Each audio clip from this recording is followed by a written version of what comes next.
안조현 신이라는 분이 쓴 연탄재 함부로 차지 마라, 그런 시가 있습니다. 설교 도입 부분이긴 한데 제가 읽어드리겠습니다. 연탄재 발로 차지 마라.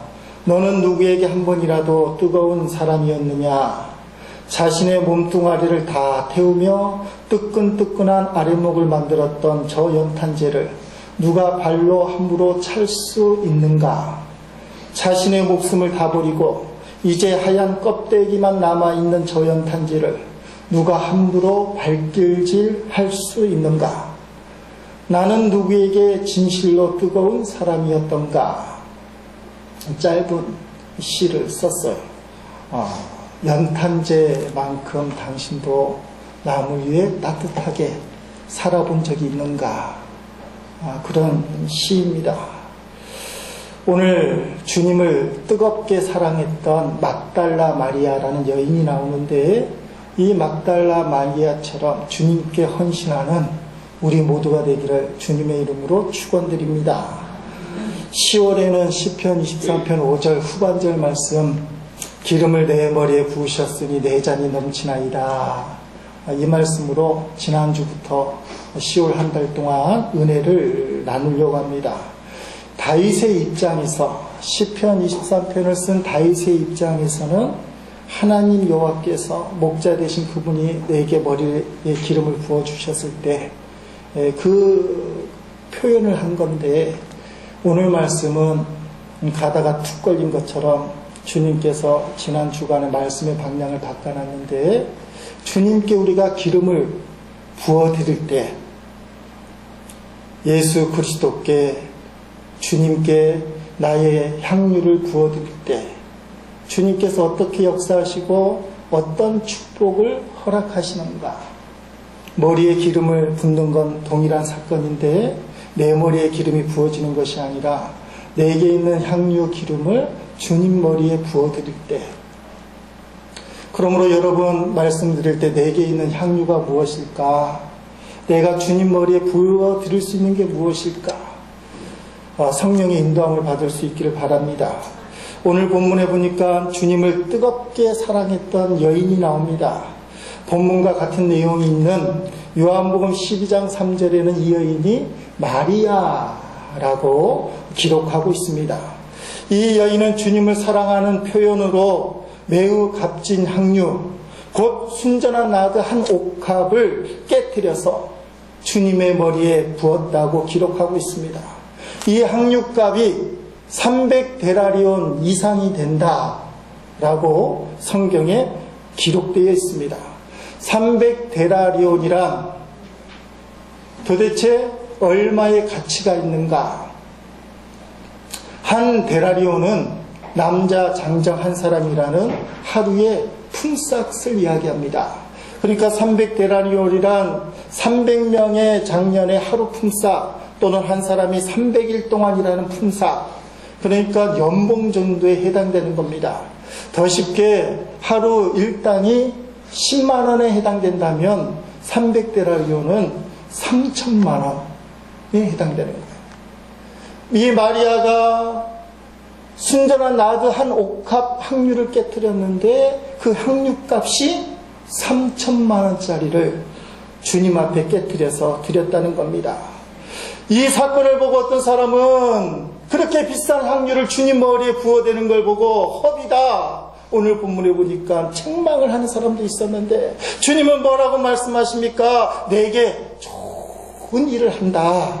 마리아가 힘을 다하여 내 몸에 향유를 부어서 내 장례를 준비하고 있다. 온 천하에 다니며 복음이 전파되는 곳에는 이 마리아가 옥합을 깨뜨려 내게 부은 일도 전파되어야 한다.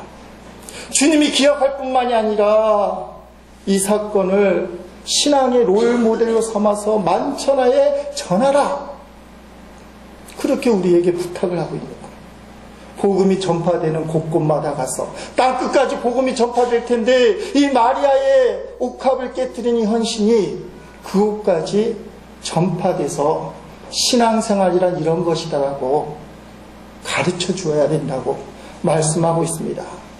지난주에 살펴본 것처럼 구약 성경에는 기름을 붓는 특별한 직분 3가지가 있습니다.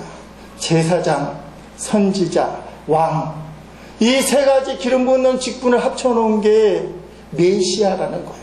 이스라엘 백성을 도탄에서 구원해 줄 메시아. 이 메시아를 헬라말로 얘기하니까 그리스도입니다. 마리아가 예수님의 머리에 이 기름을 부은다는 건 뭡니까? 그리스도예요. 기름 부음 받은 자 그리스도예요. 그러니까 예수님이 제사장이고 선지자이고 왕이심을 나는 믿습니다. 그래서 예수님 그리스도이기 때문에 기름 부음 받은 자이기 때문에 말로만 그러는 것이 아니라 내가 이 향유를 깨뜨려서 예수님의 그리스도있음을 제가 고백하겠습니다. 머리에 기름을 붓는 거예요. 예수님이야말로 그리스도 제사장이 되시고 선지자가 되시고 왕이 되시고 우리가 그렇게 기대했던 메시아이시고 우리를 구원해 주실 그리스도가 되십니다. 이렇게 신앙 고백을 하는 것입니다. 여러분, 신앙생활이 마리아도 입술로만 할 수 있었습니다. 그런데 오늘 본문에 보니까 입술로만 고백하는 것이 아니라 어쩌면 이 마리아의 전 재산일지도 모를 300데나리온 3천만 원이 넘는 이 향유를 깨트려서 주님 앞에 신앙을 고백하고 있다는 사실이에요. 이런 엄청난 신앙 고백을 보고 낭비다, 허비다, 책망내는 사람들이 있습니다. 요한복음 12장 4절에 보니까 가룟 유다가 그렇게 했다고 기록되고 있어요. 그 값비싼 향유를 팔아서 가난한 사람들을 나눠주면 얼마나 좋겠느냐. 왜 그것을 허비하느냐. 그런데 기가 막힌 것은 가룟 유다가 정말 가난한 사람들을 생각해서 그것을 책망한 게 아니라는 거예요. 요한복음 12장 4절 6절에 성경은 이렇게 표현하고 있습니다. 제자 중 하나로서 예수를 잡아줄 가룟 유다가 말하되 이 향유를 어찌하여 300데나리온에 팔아 가난한 자들에게 주지 아니하였느냐 하니 이렇게 말함은 가난한 자들 생각함이 아니요 그는 도둑이라 돈깨를 맞고 거기 넣는 것을 훔쳐가미러라. 아멘. 돈을 가난한 사람들에게 나누어 주라고 만약에 자기에게 그 돈을 향유를 맡기게 되면 그걸 돈으로 바꿔서 일정 부분을 훔쳐갈 수 있는데 그 길이 막혔다는 거예요. 꽁돈이 생길 수 있었는데 이 꽁돈 생길 기회가 사라졌다는 것입니다. 그래서 아까운 거예요. 내 돈은 아니지만 내 돈일 수 있다는 거예요. 그래서 가난한 사람들에게 주려고 자기에게 맡기게만 했으면 그거 일정 부분 내 돈이 됐을 텐데 여러분 가룟 유다의 심보가 어떤 심보입니까? 가난한 사람들이 마음속에 없습니다. 주님이 마음속에 없어요. 그래서 자기 마음에 들지 않는다고 예수 그리스도를 은 30냥에 팔아넘기지 않습니까? 오늘 우리 가운데 예수님이 계셔야 가난한 사람들도 있는 거예요. 하나님을 사랑하는 사람이 이웃을 사랑하고 가족을 사랑할 수 있는 거예요. 그래서 성경은 하나님을 사랑하라. 그 사랑을 품고 이웃을 사랑하라. 이게 원칙이에요. 예수님이 언제 가난한 자들을 못 본 척 하라고 얘기하진 않습니다. 그런데 오늘 본문의 메시지는 예수님을 사랑하는 게 우선이라는 거예요. 신앙생활을 통해 주님을 사랑하고 주님을 닮아가기를 원한다면 반드시 그 사람은 신앙의 어떤 체험을 해야 되는데 이런 고백을 해야 합니다. 마태복음 16장 16절의 고백이죠. 우리 한번 고백합니다. 시몬 베드로가 대답하여 이르되 주는 그리스도시요 살아계신 하나님의 아들이시니이다. 아멘. 그러자 예수님이 베드로에게 복이 있다고 했습니다. 그것을 알게 하신 이는 혈육이 아니라 하늘에 계신 우리 아버지가 그렇게 귀한 신앙 고백을 하게 하셨다고 말합니다. 이 신앙 고백에 교회를 세울 텐데 음부의 권세가 이기지 못하리라. 마귀의 권세가 이기지 못하리라. 그만큼 대단한 신앙 고백이에요. 여러분 17절 18절 말씀 계속 그 근거가 되는 말씀인데 읽어보십니다. 예수께서 대답하여 이르시되 바요나 시몬아 네가 복이 있도다. 이를 내게 알가니 이는 혈육이 아니요 하늘에 계신 내 아버지시니라. 또 내가 내게 이르노니 너는 베드로라. 내가 이 반석 위에 내 교회를 세우리니 음부의 권세가 이기지 못하리라. 아멘. 지금 마리아가 향유를 주님 머리에 부으면서 고백하는 것이 베드로처럼 주는 그리스도시요 살아계신 하나님의 아들이십니다. 이렇게 고백을 하는 거예요. 여러분, 이 신앙 고백은 대단한 고백이에요. 마귀의 진노의 자식이었던 그 사람이 이 신앙 고백을 함으로 예수님을 구주로 영접하고 하나님 아버지의 축복의 자녀가 되는 겁니다. 이 이야기를 이렇게 표현할 수 있어요. 지동설 이전에 천동설의 사상이 뭡니까? 지구는 네모난데 이 지구를 중심으로 하늘의 해와 달과 별들이 뱅뱅뱅뱅뱅 돈다고 그렇게 생각을 했어요. 만약에 그렇게 안 믿으면 이단이었어요. 근데 코페르니쿠스가 중세에 나타나더니 아무리 연구해도 천동설이 아닙니다. 우리 지구가 둥그런데 이 지구가 태양을 중심으로 뺑뺑뺑뺑뺑 돌고 있습니다. 여러분, 지금은 천동설을 믿어요? 지동설을 믿어요? 좀 머리가 복잡하신 분들이 있죠. 또 썰 얘기해서 천동설, 지동설. 천동설은 하늘이 지구를 중심으로 돈다고 생각을 하는 거예요. 모든 게 자기 중심이야. 지구 중심이야. 코페르니쿠스가 얘기하는 게 지구는 행성이고 지구는 태양을 중심으로 도는 객체에 불과하다. 그렇게 얘기하는 거예요. 주는 나의 주님입니다. 예수님은 하나님의 아들이시오, 살아계신 하나님의 아들이시오, 그리스도이심도 고백할 때는 내 인생은 내 게 아니라는 거예요. 더 이상 이 세상이 나를 중심으로 도는 게 아닙니다. 이제 내가 주님 중심으로 살겠습니다. 이런 고백을 하는 것입니다. 여러분, 예수 믿는 삶은 영적으로 천동설, 자기 중심, 자기 만족, 자기 유익을 사는 삶에서 지동설로 바뀌는 거예요. 내가 주님을 위해 살고 그 사랑을 갖고 남을 배려하며 살기 시작하는 삶, 하나님 사랑하고 이웃 사랑하는 삶. 그래서 자기가 제일 뒤처져요. 이게 오늘 지동설을 사는 성도들의 삶이에요. 이 신앙 고백을 한 베드로와 또 제자들 향해서 주님은 마태복음 16장 24절에 이어서 이렇게 얘기합니다. 읽어보십니다. 이에 예수께서 제자들에게 이르시되 누구든지 나를 따라오려거든 자기 십자가를 지고 나를 따를 것이니라. 아멘.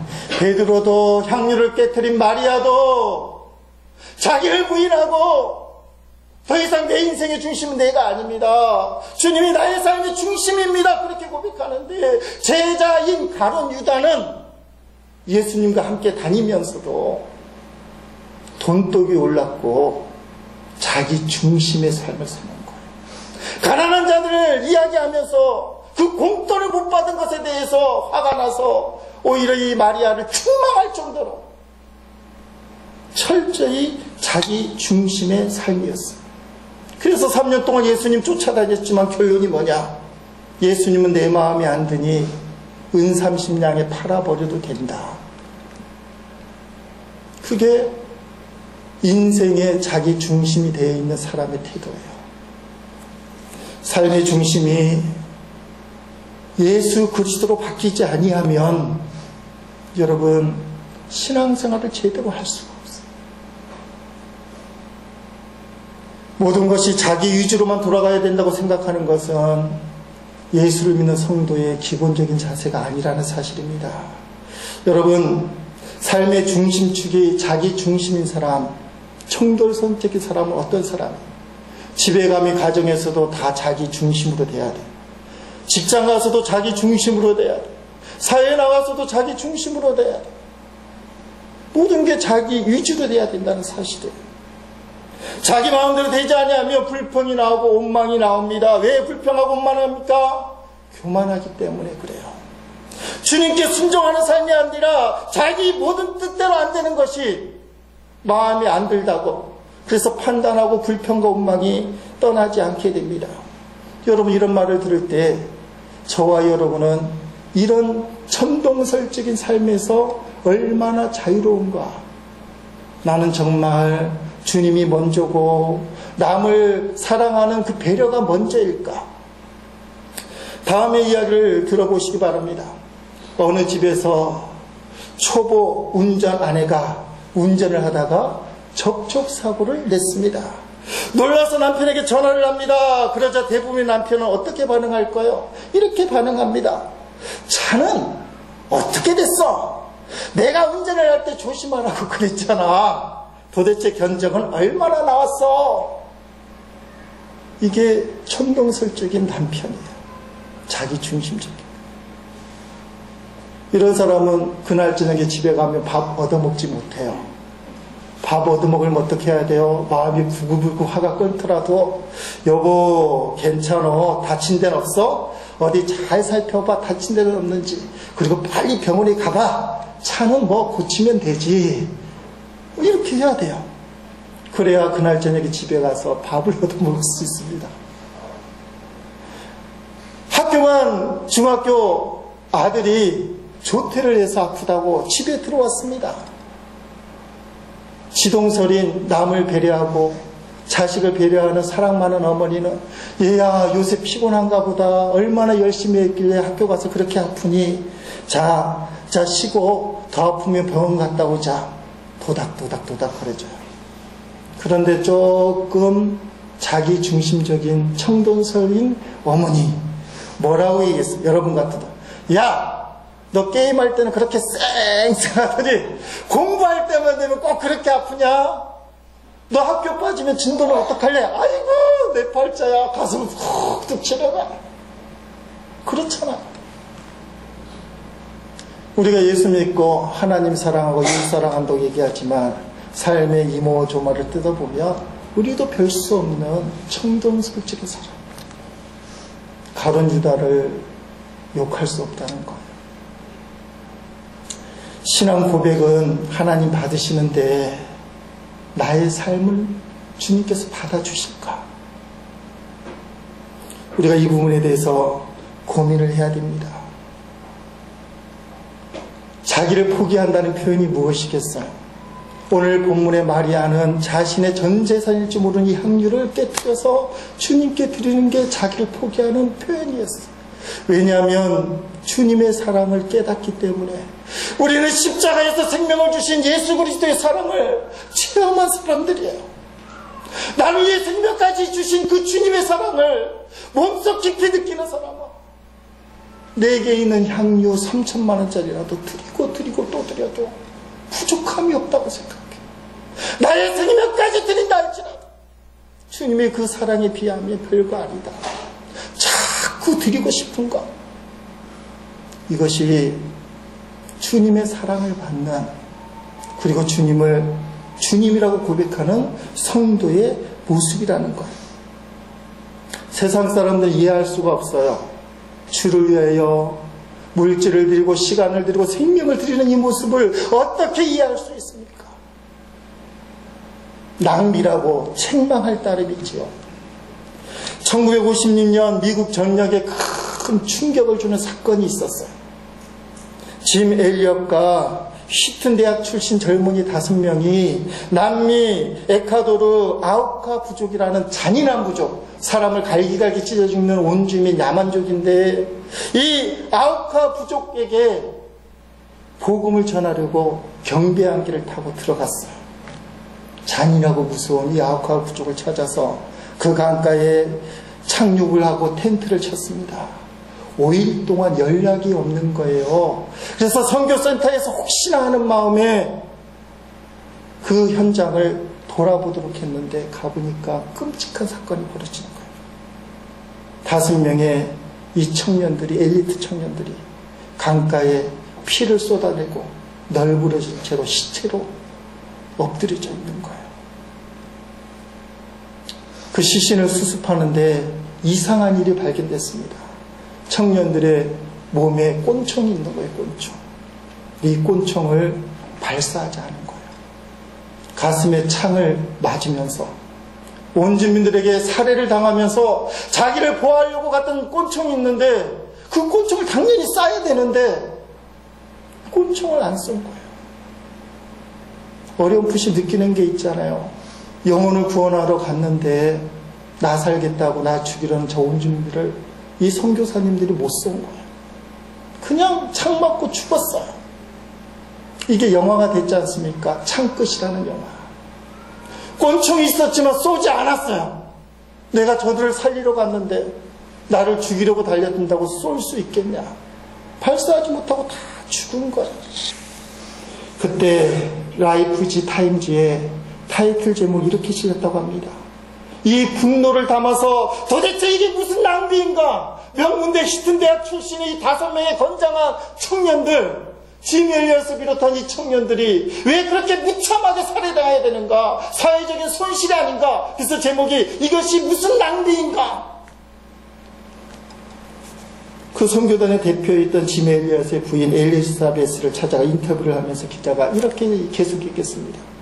이것이 무슨 낭비입니까? 이것이 무슨 낭비입니까? 그때 20대 초반이었던 짐 엘리엇의 부인 엘리자베스가 그 기자에게 이렇게 이야기했답니다. 낭비라니요, 왜 그런 말씀을 합니까? 나의 남편은 어렸을 때부터 이 순간을 위해 준비했던 사람입니다. 내 남편은 이제야 그의 꿈을 이룬 것뿐입니다. 이후로 다시는 내 남편의 죽음을 낭비라고 말하지 마십시오. 짐 엘리엇은 그것을 준비했다는 거예요. 그의 부인이 짐 엘리엇 대학 시절에 노트와 기록을 정리해서 책을 출간을 했습니다. 그때 그 책에 이런 글들이 적혀 있는 거예요. 19살 때 기록된 건데 29살 때 죽었어요. 순교했어요. 10년 전에 쓴 거예요. 그 내용을 보니까 하나님, 제가 감히 하나님께 기도합니다. 이 부족한 나무 토막 같은 나의 인생 위에 주여 불을 붙여 주소서. 주를 위해 탈 수 있도록 나의 삶을 주께서 소멸시켜 주십시오. 이 몸은 주의 것입니다. 나는 오래 사는 것을 원치 않습니다. 완전하고 풍성한 삶을 원합니다. 바로 주님과 같이. 19살 때 복음을 위해, 하나님을 위해 이 마리아처럼 확률을 깨트리는 인생, 그게 얼마나 귀중한 인생인가. 19살 때 짐 엘리엇이 깨달은 거예요. 그러면서 이런 글을 또 남겼습니다. 주님께 영원히 썩어지지 않을 것을 바치는 나의 희생을 어리석다고 말하지 마십시오. 사회에서는 난리가 나서 이런 낭비가 어디 있느냐. 근데 이게 낭비가 아니라는 거예요. 여러분, 그 위에 더 기가 막힌 일이 벌어져요. 순교한 그 선교사들의 부인들이 어린아이들을 안고 없고 그 아우카 부족을 찾아가는 겁니다. 복음을 전하는 거예요. 그 아우카 부족이 묻죠. 아니, 여인들이 왜 왔습니까? 당신들이 죽인 그 선교사들의 부인입니다. 우리는 남편의 뜻을 쫓아서 당신들이 예수 그리스도를 믿기를 원합니다. 복음을 전파했어요. 아우카 부족 전체가 예수를 믿게 되었다는 거예요. 여러분, 주님을 향해 드려지는 어떤 헌신, 그것은 절대로 낭비가 아니에요. 아브라함이 아들 이삭을 바쳤습니다. 인간적으로 이해할 수 없는 그런 사건이에요. 그런데 하나님이 바치라는 그 이삭을 바쳤을 때 하나님은 아브라함을 인정하게 되었고 복의 근원으로 삼으셨고 그를 통해 축복이 흘러가도록 약속을 하셨어요. 성경은 이렇게 표현하고 있습니다. 창세기 22장 18절 말씀 읽어봅니다. 또 메시로 말미암아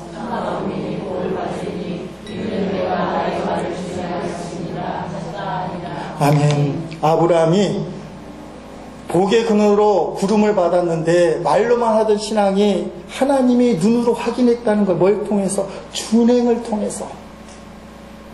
들린 말씀을 믿고 입으로만 고백하는 것이 아니라 아들을 정말 바쳤다는 거. 모리아산에 갔어.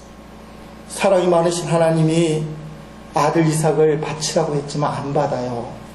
이삭을 살려주셔서 축복을 이어가게 해요. 하나님은 아브라함의 믿음을 요구했고 행동하는 순종, 옥합을 깨트리는 모습을 우리 아브라함에게 요구했던 거예요.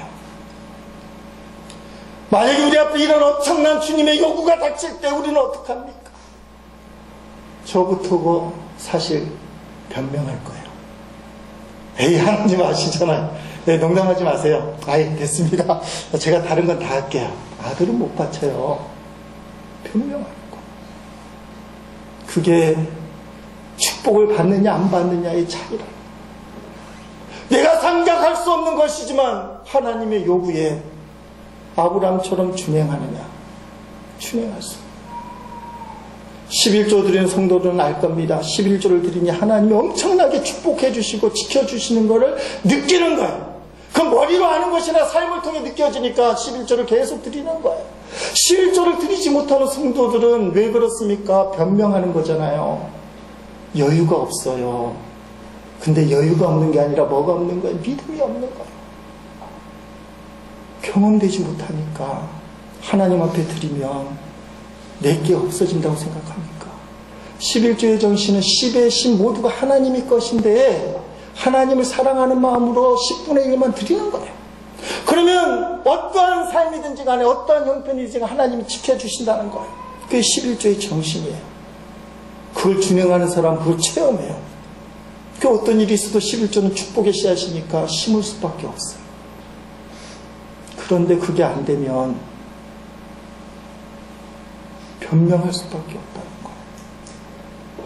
솔로몬이 성전을 짓고 1000번제를 드려 1000번제란 1000마리의 소를 드리는 거예요. 한 마리 드려도 하나님 기뻐하십니다. 그런데 과도하게 낭비스럽게 1000마리 소를 하나님 앞에 드려 아무리 왕이지만 1000마리 드리는 거예요. 놀라운 일이잖아요. 진짜 낭비하는 거잖아요. 한 마리 드려도 받을 텐데. 근데 하나님이 1000마리를 드린 다음에 꿈에 나타났어요. 너의 소원이 뭐냐? 제가 왕이 되었는데 백성을 다스릴 지혜가 없습니다. 하나님이 기뻐하셨어요. 너가 부귀영화 장수를 원하는 것이 아니라 너의 사명을 감당하기 위해서 지혜를 구하는구나. 지혜를 주실 뿐만이 아니라 부귀영화를 줬어요. 어떤 일이 있고 난 다음에요? 1000번째 드린 다음 한 마리 소를 드려도 될 그 일을 하나님의 사랑이 너무 커서 나 같은 종이 어떻게 왕이 될 수 있는가? 그리고 나 같은 자가 우리 아버지 다윗도 하지 못한 성전을 건축할 수 있는가? 너무 감사한 거. 과도하게 1000마리 1000번째 드려요. 사람들이 보면 낭비지만 주님은 그걸 기쁘게 받으셨어요. 여러분, 마리아가 3천만 원이었는 값비싼 향유를 깨뜨릴 수 있었던 것은 예수님이 그리스도인 것을 믿었기 때문에 그래요. 주는 그리스도시요 살아계신 하나님의 아들이십니다. 이 믿음 때문에 향유를 깨뜨렸는데 주님은 그것을 더 크게 받으시는 거예요. 너의 이 향유 기름을 붓는 것은 신앙 고백으로 끝나는 것이 아니라 내 장사 십자가의 죽음을 예비하는 것이다. 마리아는 생각지도 못했어. 너의 이 헌신을 땅끝까지 복음이 전파되는 곳곳마다 다 알려져야 된다. 신앙이 롤모델로 삼아야 된다. 그게 무슨 말씀이에요? 예수님을 구주로 고백하는 사람은 당연히 그런 헌신을 하는데 하나님은 그걸 통해서 큰 일을 하시겠다는 거예요. 나는 그저 신앙 고백의 헌신인데 주님은 그것을 크게 받으시고 더 큰 축복을 내려주시는 거예요. 여러분, 우리가 신앙으로 고백하고 주님 앞에 내 거 드리면 내 거로만 끝나지 않는다는 거예요. 내 자손에게 복이 내려가고 주변 사람들에게 복이 흘러간다는 거예요. 그게 하나님의 축복의 원리예요. 지난 금요일날 우리 교우 중에 안타까운 분들이 몇몇 계신데 교회 나오시다가 쉬는 분이 계셔요. 지난 추석 때 인사 올려도 하는데 면목이 없어서 못 드신다는 거예요. 이분은 하나님 앞에 면목이 없어서 예배당에 가서 기도하고 싶은데 요새 교회 안 나오니까 면목이 없어서 예배당 안에도 못 들어오는 분이에요. 이걸 뭐라고 표현해야 될지 모르겠어요. 교회 왔는데 하나님께 너무 부끄러워 예배당에 들어와서 기도를 못 한다는 거예요. 이분이 자리에 딱 앉더니 첫 마디가 그 말이에요. 목사님, 저를 포기하시면 안 돼요. 그러는 거예요. 나이 드신 분이 그렇게 얘기를 하니까. 우리 교회에서는 주보를 매주 이제 보내드리고 있는 분인데 저는 그분의 속사정을 알아요. 어머님이 부산에 있는 모 감리교를 섬기는 권사님이 소천하셨습니다. 그 어머님이 얼마나 교회를 위해서, 목사님을 위해서, 주님을 위해서 헌신했는지 그분께서 말씀해 주셨어요. 소상하게 이야기를 들어서 그 어머님이 어떤지를 알아요. 그래서 그 어머니의 기도가 자기에게 미친다는 걸 알고 있어요. 그래서 이분 표현이 교회 나올 때 꿈속에 어머니가 보일 때 얼굴이 환했는데 요새 어머니 얼굴이 인상을 쓴다. 그렇게 얘기하는 거예요. 저는 그분이 주님께 돌아올 줄로 믿습니다. 어머니의 기도가 쌓인 분이에요. 사랑하는 성도 여러분, 특별히 어머니 되시는 분들, 어머님의 눈물의 기도는 결코 땅에 떨어지지 않습니다. 망나니, 사생애까지 난 말할 수 없는 철부지 망나니, 부모님 믿는 교회 안 다니고 이방종교 많이 교회 빠져서 이방종교 빠져서 개망나니 짓을 하는 어거스틴을 성자로 만든 사람이 누구냐? 어머니 모니카의 눈물의 기도였어요. 그 수많은 세월을 자기 멋대로 개망나니 짓 할 때 포기하지 않고 모니카가 눈물의 기도를 흘렸어요. 그 기도의 역사 때문에 어거스틴은 주님께 돌아올 수 있었습니다. 여러분, 내가 향유를 깨뜨리면, 내가 주님께 향유를 깨뜨리면 주님이 그걸 받으시는데 그 정도만 받으시는 게 크게 받으신다는 거예요. 여러분, 여러분의 인생의 향유 언제 깨뜨리려고 합니까? 대박을 위해서 준비를 딱 하고 있다가 때가 되면 깨뜨리겠다. 그게 아니에요. 내가 지금 갖고 있는 향유, 지금 이곳에서 주님께 깨뜨리는 자가 하나님의 축복을 받는 사람이에요. 다음에 깨뜨리는 게 아니에요. 내게 있는 향유 주님께 깨뜨릴 거예요. 지난 주간에 부산 해오름교회 이중구 목사님 계신데 그분의 눈물 어린 간증을 들었어요. 아버지 장로님 간증입니다. 지금 소천하신 분이신데 온주 제일장로교회 출신 목사님이신데 아버님은 평생 온주에서 시청에서 공무원으로 복직하시다가 온주 제일장로교회 장로님으로 사역하시다가 소천하신 분이에요. 그런데 이중구 목사님이 큰아들인데 얼마나 쌀쌀맞게 구는지, 신학교에 들어가고 목회하는 동안에 얘야 어려운 게 없니? 내가 뭘 도와줄까? 이런 말씀 한 번도 한 적이 없으시다. 그 아들이 많이 섭섭하잖아요. 인천에서 개척교회를 하는데 온주제일교회에서 그 담임 목사님이 자기 교회 출신 목회자들 교회를 돌보기 위해서, 그래서 이중구 목사님 개척하는 인천교회를 찾아오는데 아버지 장로님이 알 거라고 생각을 한 거예요. 그래서 한 차를 타고 오는데 한 번도 아들이 개척한 교회에 와보시지 않았다는 거예요.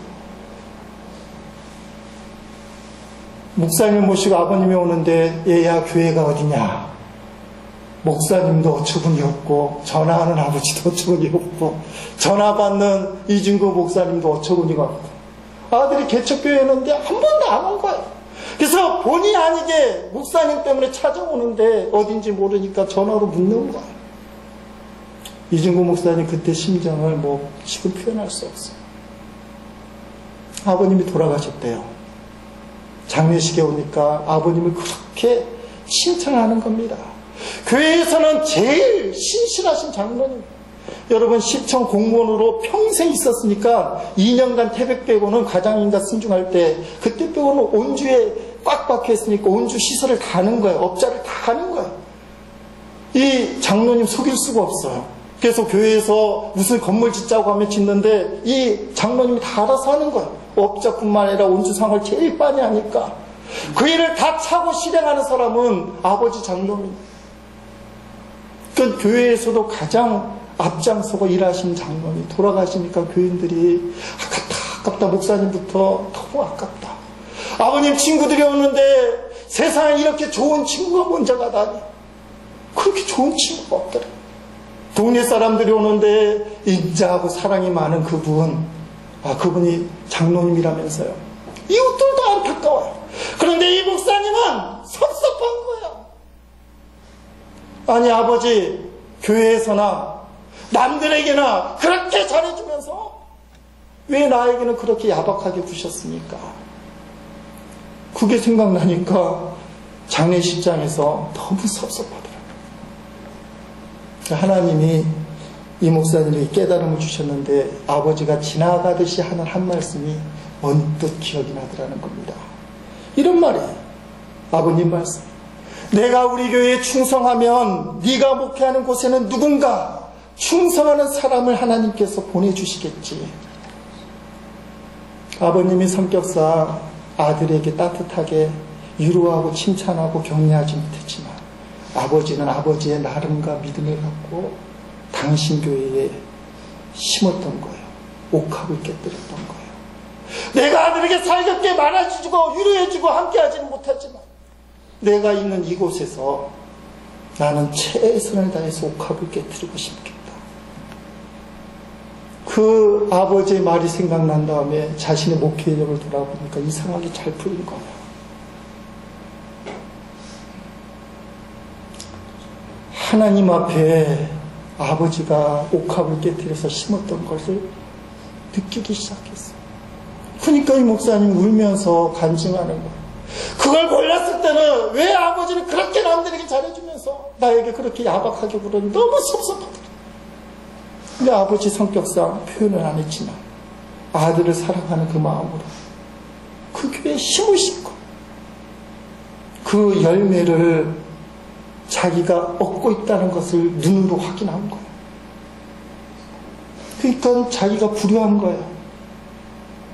청소년 집회 다니면서 아버지를 그렇게 비난하고 나도 사랑 안 받고 살았습니다. 이렇게 표현만 해댔지 한 번도 아버지가 나를 위해서 무엇을 했는가를 고민한 적이 없는데 아버님은 그렇게 심으신 거예요. 저는 그 이야기를 들으면서 나는 무엇을 심는가? 솔직히 내 자신을 위해서 옥합을 깨뜨리지 않는데 내 자식들을 위해서 무엇을 깨뜨리고 심는가? 사랑하는 성도 여러분, 마리아가 300대간이어가는 옥합 왜 아깝지 않겠어요? 성령께서 감동을 주셔서 그거 깨뜨리면 주님 책임져 주신다는 거 알아요. 분명하게 눈으로 보이질 않지만 마음에 감동이 와서 순종한 거예요. 주님은 그걸 보셨어요. 너의 옥합을 깨뜨린 거는 신앙 고백으로 끝나는 게 아니다. 나의 장사를 준비할 뿐만이 아니라 너의 대대에 미쳐서 큰 축복이 임할 거라는, 그게 복음이 전파되는 곳에는 이 여인의 행적을 전하도록 해라. 주님이 그렇게 명령하시는 거예요. 값비싼 향유를 주님께 깨뜨린 마리아를 보면서 내가 예수님을 믿는 성도라면 내게 있는 향유를 저도 깨뜨리겠습니다.